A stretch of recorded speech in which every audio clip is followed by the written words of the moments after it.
A long time ago, in a galaxy far, far away.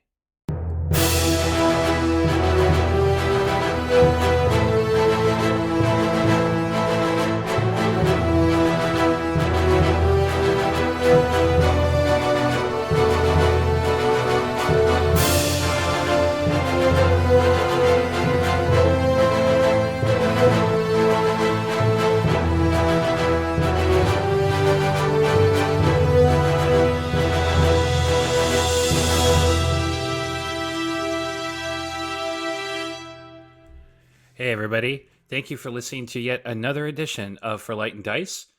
We rejoin our heroes as they travel to Yag'Dhul. But what surprises will they find when they get there? Let's find out. Yeah, Awesome. I'm gonna follow along and then lead Win to the common room where I'm assuming everyone still is. Having a fashion show? Yeah.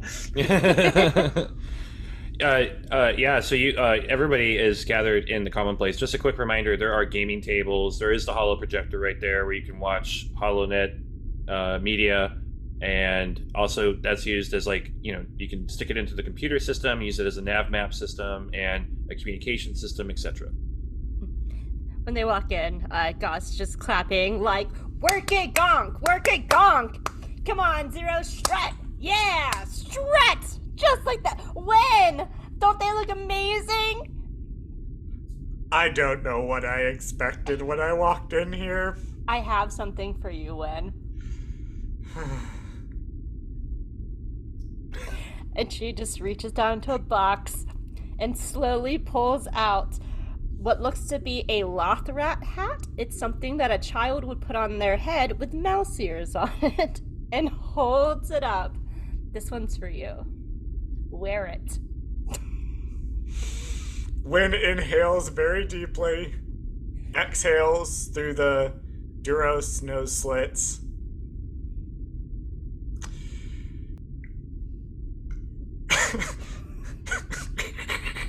I'm sorry, this is just very funny. Zero's having a moment. We're going to support them. Put the hat on your head. Wynn inhales a second time. And Lysander's really sad and we need to make him feel better. Put the hat on your head. Who cares about what end? Me, for one. Oh, I have a lovely sash for you that says Captain of the World. I accept. Alright, here you go. Wynn looks directly at Gauze. I will wear the hat for 2 minutes. 3. 2 minutes and 30 seconds. 2 minutes and 45 seconds. 2 minutes, 35 seconds, and I will flick one of the ears roughly a minute in. Agreed. Wynn takes the Loth cat hat and places it on their head. It is slightly small for a large Duros head, and thus sort of sits on the top of it with quite a great deal of Duros in between Wynn's face and the hat. She just leans in. You look like an idiot. Lysander, honey, look at Wynn. Don't they look so good? They look great. Lysander just is staring at Wynn like, oh no. Oh. Wynn remains completely emotionless during this exchange. I have new information. And what is this information? Before I put the sash on you, is it gonna kill us? I do not believe so. Okay, here's your sash, honey. She just puts it around one end. I am never taking this off. I can't wait for us to get to Yag'Dhul. It's gonna be fantastic. Nothing will go wrong at all, ever. It's fine. IA went and pulls out the data disk from wherever it has been stored. I found this in a hidden compartment in the armory. Well, that's exciting, Wynn says as they flick their ear roughly 1 minute in as agreed. Lysander covers his mouth because he's trying not to fucking laugh out loud. Gosh just looks at Wen and just mouths, "Good." Anyway, 1N. I believe we should play it and see what is on it. Yeah, okay. Yeah, might as well. Fantastic. Have you checked it and make sure it's not like secretly a bomb? She was very bomb loving. She had one bomb. Have you seen the machine shop? There's like There a bunch are. of... Yeah, there are a lot of bombs. I've been avoiding it because 1N has been in there, and 1N and guns is not a room I want to be in. You are not my target. You do not have to worry. I don't have to. IA1N's gonna float over and put the little disc in the little drive and press the little button, get a little hologram, hopefully, assuming it's not, micro explosives. While 1N is doing this, Wen removes the hat at exactly 2 minutes and 35 seconds in as agrees and holds it in their hands. Indeed. So there is a projection on the holo projector of a opulently dressed female Weequay. And she says, "Hello, you have purchased the 12 steps to becoming a bounty hunter. I am your guide, Martia Onaka." I was not aware she franchised. No. For the listeners at home, I have no idea who this is. I just thought it was a funny joke. It is a very funny joke. Thank you. You're welcome. Bounty hunting is a very profitable business, though it is dangerous. But with these 12 simple steps, you will be in slightly less danger. Was one of the enraptured. Was one of the steps don't strap a bomb to a gas pump? The bomb-making course is, of course, a upcharge. If you are interested in purchasing, please proceed to this holo site and purchase these additional self-help guides. And then there's like a long list of different things that apparently this person can teach you. Well, Zero, I just had amazing. several things explained to me. Zero, I'm going to teach you something about the galaxy. When you are on the HoloNet and you see a link like this that looks iffy, don't click on it. But she has 12 steps that are gonna make us successful. I would like to be successful. Have we become bounty hunters? No! No! I was like, no. I don't know, what are these 12 steps? We can review all of that later if you want. Chris, how close are we to Yag'Dhul? You're not that far. We're not far from Yag'Dhul, and I think we probably need to decide what we're doing with the extra ship, as well as what our approach course of action should be. Well, One mentioned a few days ago that us organics need to have suits while we're there, so we need to also get those for you, me, excuse me, for you, me, and Baby Boy.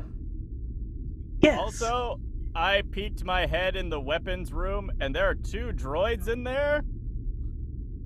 Are we, carrying hostages? No.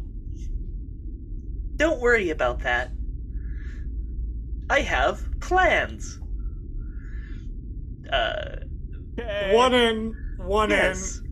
You really shouldn't follow up the sentence, "Don't worry about it," with "I have plans." Why do I they- guarantee you, the second one does absolutely nothing to help the first. Why do we keep adopting droids? Gonk. I mean, I'm happy that you're here, Gonk. Yes. Do not worry about 1N1 and 1N2.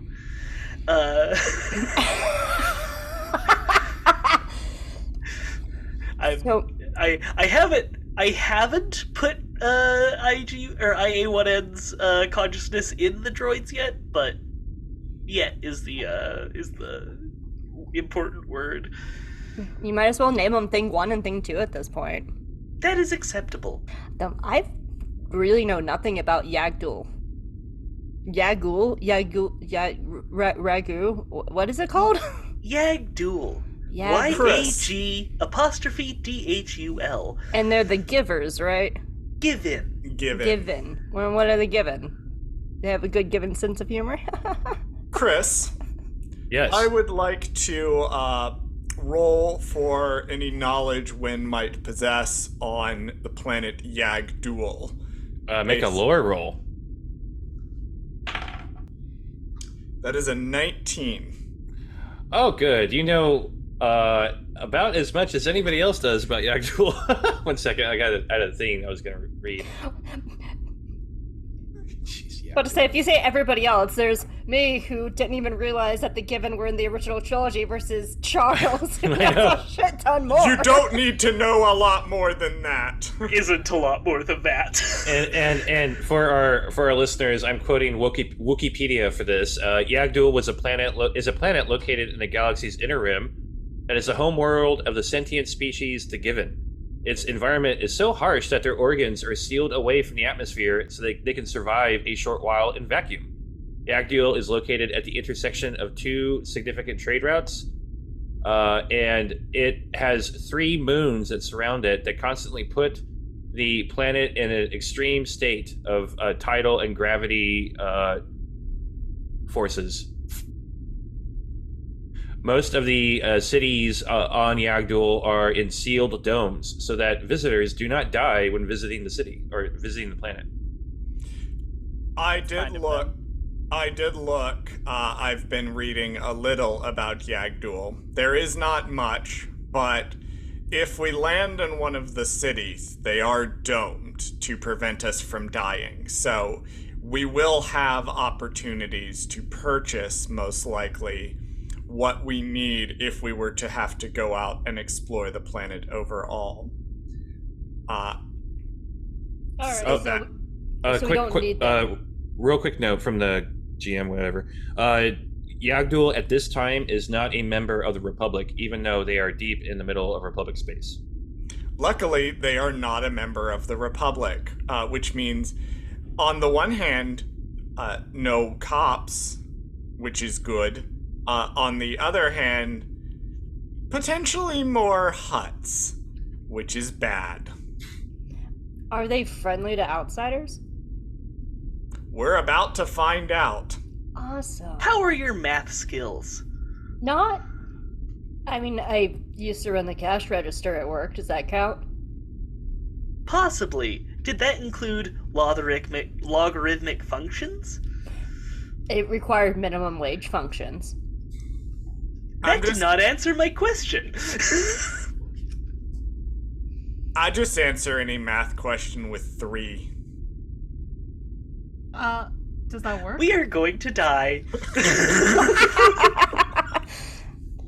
I'm a droid. I'm pretty sure I'm made of math. I just realized what you said.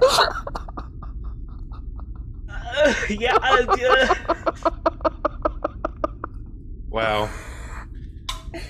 I love everybody in this room. Might I make a suggestion? I would suggest that we take one ship to what I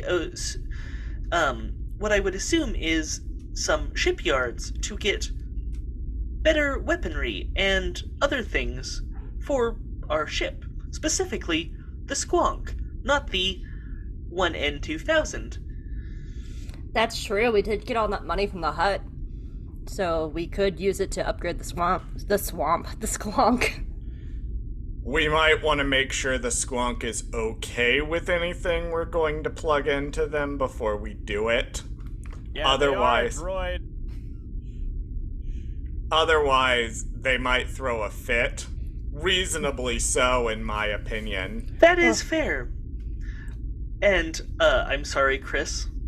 I'm prefacing this next statement with I'm sorry, Chris. It might be best to separate into 2 groups to accomplish our mission. Well, if I'm you... sorry, I'm so sorry. Well, if you want one in, the Squonk seems to love you. I'll take this ship. The one in Gauze 2000. I was actually thinking that we would split along in two groups of, at least my suggestion would be have Zero and Gauze stay with the Squonk and go to the shipyards, as Gauze, you are very charismatic and should be able to haggle better to get our weaponry restored, as well as Zero to make sure that all the mechanical aspects are established correctly. The second group, composed of me, Win, and Lysander, would go down to the planet and negotiate the information that we require, as well as the possible exchange of trade goods. We All do right. still need to deal with those trade goods. Mm-hmm. I forgot Well- about the trade goods. Lucky you. Could I request that the 2 probe droids accompany Gaz and myself to have more numbers in case a problem should arise? And I guess we'll take Gonk too. Gonk? Certainly, that is amenable. That is amenable to me. I'm picturing when you say that, Gonk like hits you in the back of the head. Like those sparks come out your neck. I'm And fine. you need some adjustments on your vocabulator? I do not believe so. Okay, just checking. I think that's reasonable for now. Of course, Gaz and Zero do not necessarily need to remain with the Squonk at all times, and once everything is squared away, can rejoin us, the main group. So that seems like a reasonable enough plan to me. I trust Zero with the Squonk. I trust Gaz with our money. I do not trust the reverse of either of those things, so this works out. Hey, just because I've never flown anything as big as the Squonk doesn't mean I can't fly. And just because I'm not even entirely sure what money is doesn't mean I can't use it. We'll be fine. We'll have Gonk with us and Think 1 and Think 2. This is gonna go swimmingly, I can tell. It's just gonna go great, nothing will go wrong, and it'll be perfect. The rest of us will talk to the Port Authority and figure out where we can begin following up on the trail of the Squonk and Zero's mysterious origins. And then perhaps look into the trade goods, although I do think when we get around to that part, it may also behoove us to have Gaz present. We can, however, begin looking into that. What are you- Lysander's a smooth enough talker. I was about to say, Baby Boy is really good.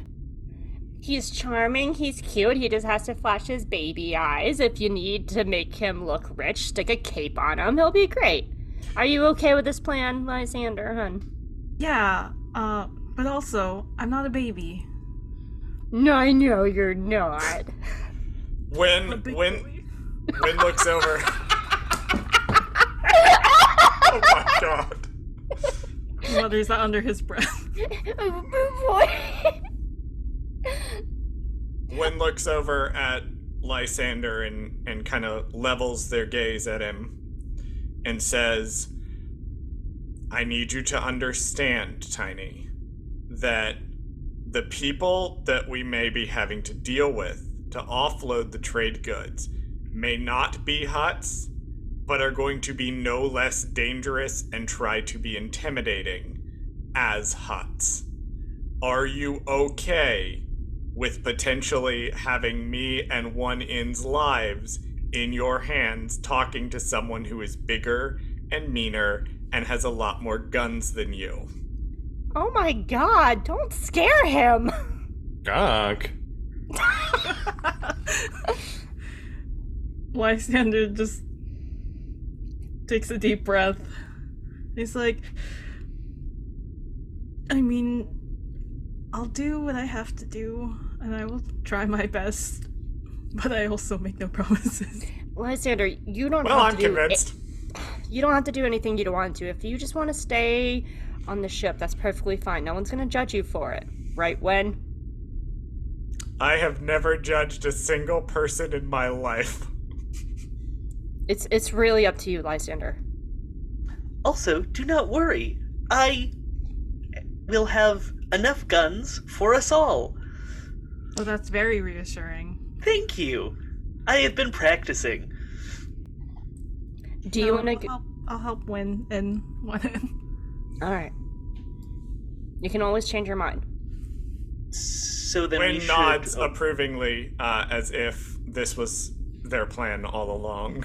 Wen, can I speak to you for 1 second right over here? Sure. And one in you as well. Come here. Certainly. She just leads him off to the side. And Lysander like, goes over to Gonk and it's like, I think you should take off your little clothes while they're doing it. oh. So Gonk does have arms, but Gonk's arms aren't big enough for it to be able to take the clothes off. Lysander's helping with that. Hero is also removing their fabulous outfit. Gaz just smiles and puts her arm around Wen and one end and just pulls them close. Lysander is having an absolutely horrible day. I swear to God, if anything happens to him, and if he's sad for a single moment, if he's harmed in any way, I will disassemble you and I will space you. And if you need to, you must give him hugs. Understood. Thank you. Gentle hugs, not I'm gonna break your ribs hugs. Thank you for clarifying. You're welcome. No harm shall come to him. Don't worry. Pretty sure one in has enough guns for all three of us. Wen, I need you to say the words, I will hug Lysander if he needs it.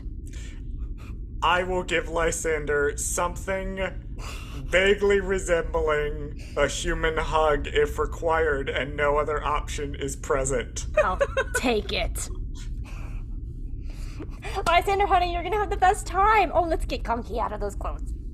Yeah, okay. Lysander says, like, confused and looking at Gaz like, what?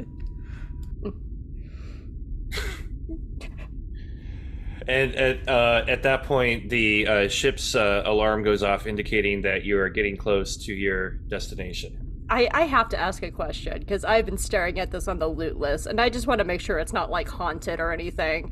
In the captain's cabin on the loot list, it has broken armor set. Is that just normal armor, or is it, like, haunted Sith armor or something? It's like a soldier armor that's been broken. Okay, cool. Because I was like, oh, magic armor. No. So the ship's alarms fire off as the computer systems indicate that you are almost at your destination. Who is piloting the freighter? I will go to my rightful seat and take control of the IN 2000. All right.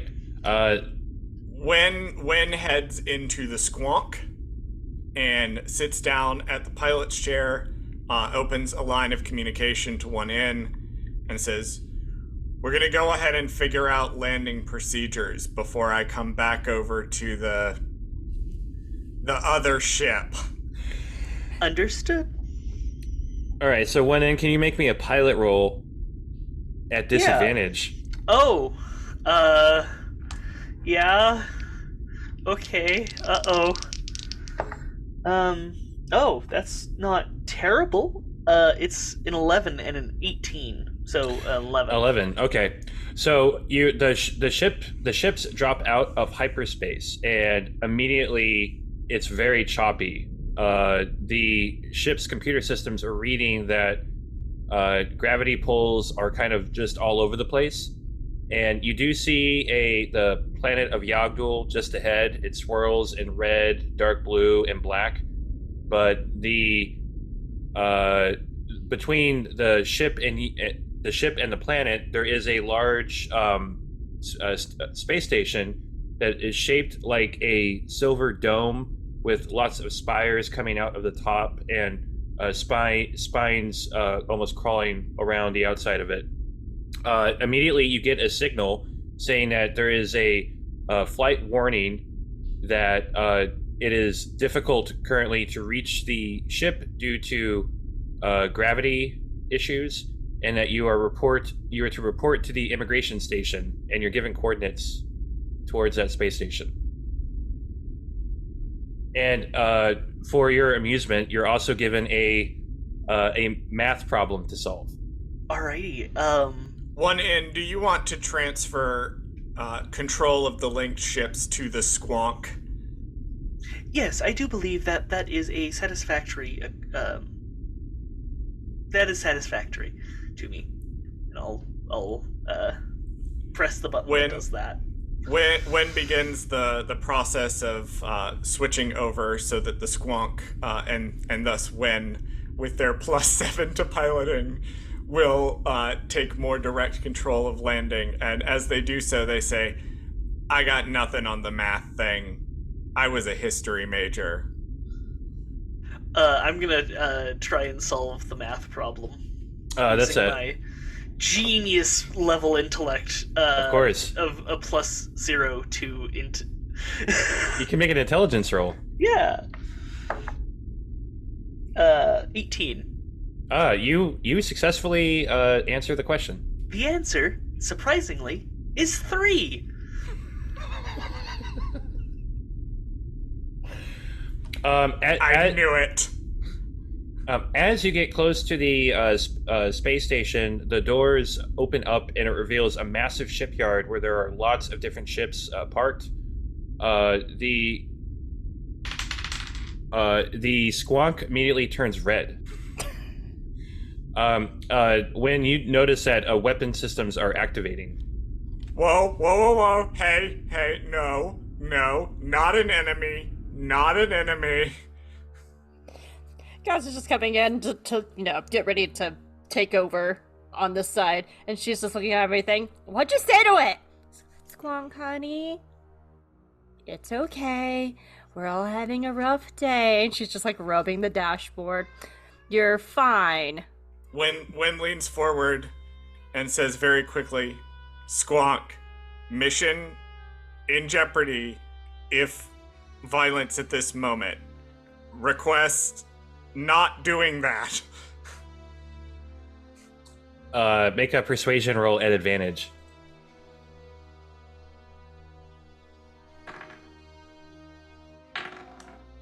"21.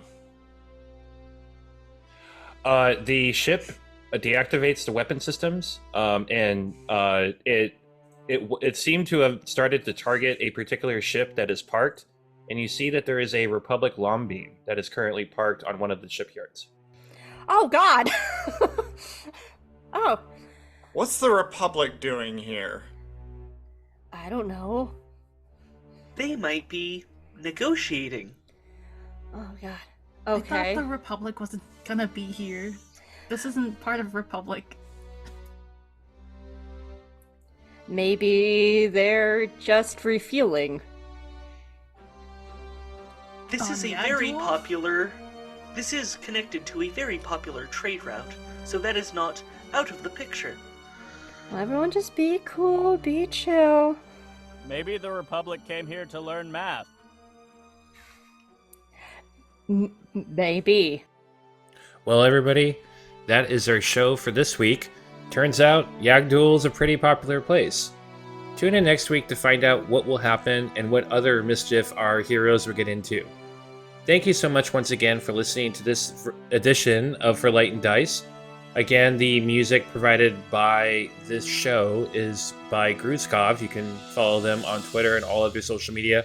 Most importantly, their music can be found pretty much on any music platform that does streaming. You can purchase their music outright. I strongly recommend it. I absolutely love their music. They have taken time to create music based on the High Republic novels and then some. They have a lot of extra music projects coming out that's also equally awesome. If you would like to follow us on social media, for right now, we're just on Twitter, @For Light and Dice. Please follow us there. We would appreciate the follows. Also, if you haven't already, please subscribe to this podcast and leave us a review. We like reviews. And also, tell your friends about us. Last but certainly not least, may the Force be with you.